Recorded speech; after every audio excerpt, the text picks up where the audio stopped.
welcome to the Pit Crew podcast. This is the race report for this weekend's Hungarian Grand Prix. Now, Lewis Hamilton took a win in style in a race that was wet to dry, something that I thought may add a bit more action than there actually was. He got his 8th win there, matching Michael Schumacher's record for the most number of wins at the same circuit. Lewis Hamilton can break many more of Michael's records. He's already got pole positions by far. I think he can get wins, 91, and he could equal his number of championships, which would, be a record-breaking year in 2020. Now, we predicted on Saturday, sorry about the late upload, for the results for quali and the race. I predicted Hamilton first, Verstappen second, Bottas third, Sainz fourth, and Perez fifth. And it was actually Hamilton, Bottas, Stroll, Perez, Vettel. So I got 1 out of 5 there, which is pretty poor score. Now, Dylan, how did your predictions shape up to real life? I predicted that Hamilton would be first, which was correct, and Bottas second, which is another one correct. But then I said Verstappen would be third, but he came 7th. It was actually Lance Stroll. And I predicted Sainz and Albon, which was not correct. You got 2 out of 5, so I got 2. You still beat me there. Yes. Now, my race prediction, the podium, was Hamilton, Verstappen, Bottas, and I think it's bang on. Hamilton, Verstappen, Bottas was the exact result, so 3 out of 3 there. Pretty happy with that. Dylan, what did you say? How did it shape up to real life? I had different for third and second. I said Bottas was second and Verstappen third. Yeah.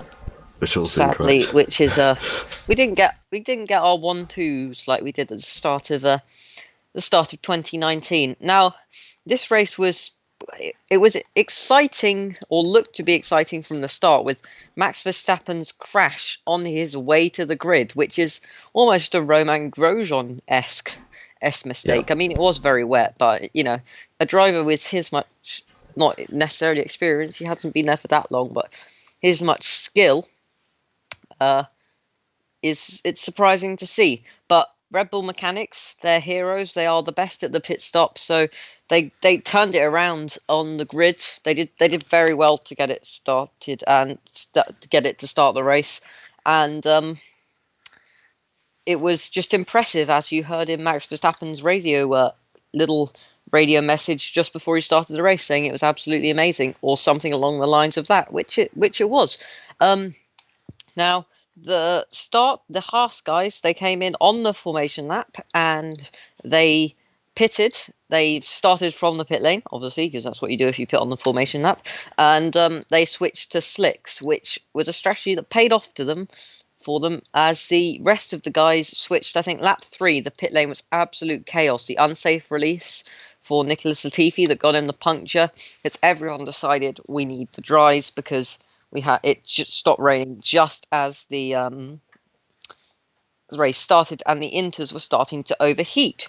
Now, the middle of the race, not too much. Nicholas Latifi, he had a bit of a shocker puncture, and then he had the spin. There was, I think somebody might have had an unsafe release or sped in the pit lane. But other than that, the rest of the Grand Prix was not the most interesting. The McLaren, sadly, I don't think they did very well. They got 9th and 13th, which is sad. The Haas guys, they did quite well. They did get demoted for a penalty for using something on their way to the grid, I think. The rest of the race was quite interesting. It's sad to see the Williams so low down, considering they have such a good qualifying. This seems to be the trend. The Ferraris did not great again. Actually, Vettel was all right. It's just not what you expect from a Ferrari, man. But the rest of the race, it wasn't as interesting as the start with the pit lane chaos. I think someone might have sped in the pit lane. Oh no, it was the collision between Verstappen and not Verstappen. I can't say what actually happened. The collision between Nicholas Latifi and Carlos Sainz coming out that resulted in, because Nicholas Latifi had his puncture from the unsafe release, he spun on turn 1. But I don't think anything came about that. Now, Dylan, how did you find this race? Did you find it exciting? Not so exciting? It wasn't very exciting as the first, as we'd hoped, and as the first Austrian GP. yeah, that was great season opener. But we're not complaining. It's nice to have real racing back again. Yeah. I was hoping for more, especially with this wet to dry action. If it had rained for a bit longer, and we'd had it in the middle, I think it could have been quite interesting. But the start was all the action, and then we had a good little battle between Leclerc and Norris for a couple of corners. But other than that, pretty mundane race, and Lewis Hamilton now has the lead of the championship. Anyway, Again. biggest disappointment in the race. Now, I'm going to go with the Williams and the McLaren pair. They both qualified. McLaren qualified not great, and Williams qualified extremely well. Both cars into Q2 for the first time since 2018.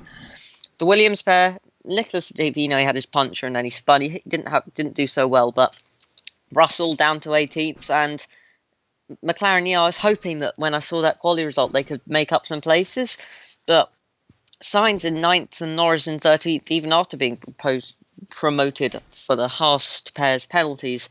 That's just a bit disappointing. Dylan, what was your biggest disappointment for this weekend? Well, probably for Gasly. So I thought he was doing all right, Yeah. but then he had an engine problem.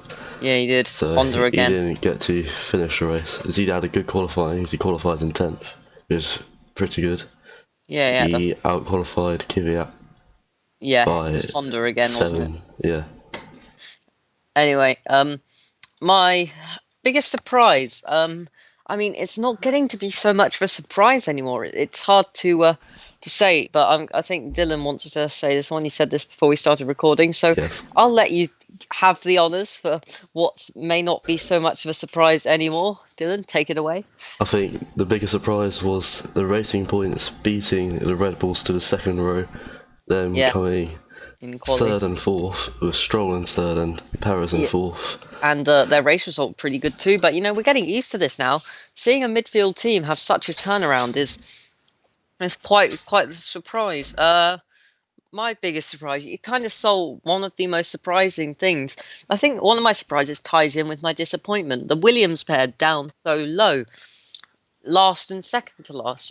That's just quite surprising to see happening. Verstappen, that was a surprise considering what happened with his qualifying, which was bad, and his opening, grid formation, whatever you want to call it, lap. I don't think it has a name, so it's not usually televised. And then Albon, he did very well. He qualified, I think, it was horrific for him. 13th, sandwiched between a Williams and a Renault. You don't see a Red Bull there very much. But he came 5th, so that was a pleasant surprise. But other than that, not too many surprises. And another surprise, the McLarens being so low after their incredible pace in Austria. I just don't think this track suits them as well. But, my disappointments tie in with my surprises because they were kind of unexpected. Dylan, any surprises for you? Oh, wait, you have said those. Yes. I'm used to you doing it afterwards, but you beat me to it. Anyway, Yes, the best moments from this race, I think the start, the first couple laps with the wet to dry, the Haas pair coming in on the formation lap and starting from the pit lane. That's a bold strategy choice from Gunter, but it paid off, which is good. And the start of the race was one of the best moments, with all that chaos in the pit lane and the wet to dry and teams not knowing really what to do and just running around with their head between their legs, if that's possible for a human being. And another good moment was the little less than a lap battle between Norris and Leclerc. It was just good to see a Ferrari fighting a McLaren like in the old days of the early 2010s and the late 2000s. Dylan, any best moments for you? I think it was it Leclerc and Albon also had a battle, I think it was, which was also much I don't remember seeing that, but yeah. I'm pretty sure. They did, yeah. I thought they did. Albon, good moment. Well, the end was a good moment for Albon because he did so well. So some okay moments. Now, on to our overall verdict. As I said, as we've touched on earlier, a race that looked like it had potential, but all that potential was used up as it dried up too quickly, literally and figuratively. So it was a good race. I expected more, but we're not complaining. F1's back, and that's what we liked. Anything to add on that, Dylan? Not really. I think it could have been much more exciting. Yeah, Like the rain it has maybe could have potential, come but back. the rain. If the rain had come back, that would have Which made was it better. Or if predicted. it rained for longer, or if Verstappen had some more issues or something like that, or there was Yes. a safety car on lap 1, we could have had some even more chaos. But you know, it was all right, but we're not complaining. As I said, F1's back, and it was just a mediocre race. Now, I think we have a 1 week break finally. A quadruple header would be incredibly tiring for the teams. We have the first of the 2 Grand Prix at Silverstone. This one's Silverstone, and I think we have 70th anniversary because they like to give them different names. We have a break for a week, which is good for the teams, hopefully see some big developments coming in for Silverstone in 2 weekends time, which I think will be on Sunday the 2nd, the weekend of the Sunday the 2nd of August.